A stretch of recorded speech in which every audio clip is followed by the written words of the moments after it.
Dnes budeme mluvit o muži, který procestoval celý svět.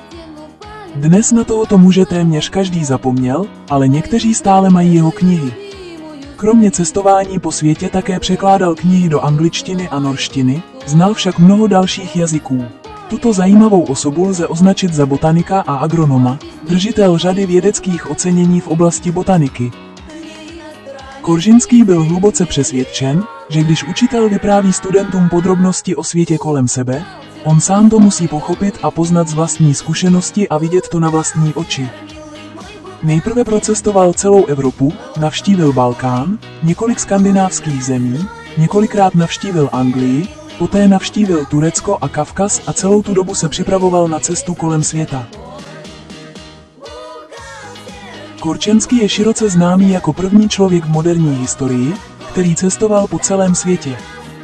Na cestování po světě neměl dost peněz, protože pracoval jako učitel, půjčoval si peníze od mnoha lidí a dokonce i od samotné vzdělávací instituce.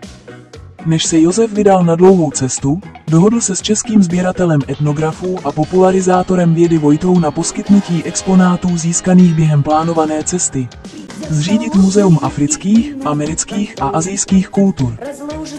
Po návratu domů ho čekal tematický večer v knihovně, která byla zařízena na téma čínských, japonských a amerických nápadů, dokonce naučil gejši zpívat píseň Where is my home.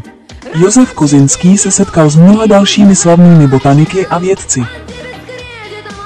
Následně o své cestě kolem světa napsal mnoho knih a časopisů, které četl na svých přednáškách. Bohužel Josef Korzenický na rozdíl od jiných cestovatelů téměř nefotil, ale pouze zapisoval.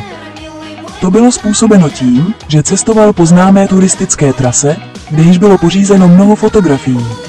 Druhou cestu podnikl v roce 1901, navštívil Austrálii, Osmanskou říši a Nový Zéland.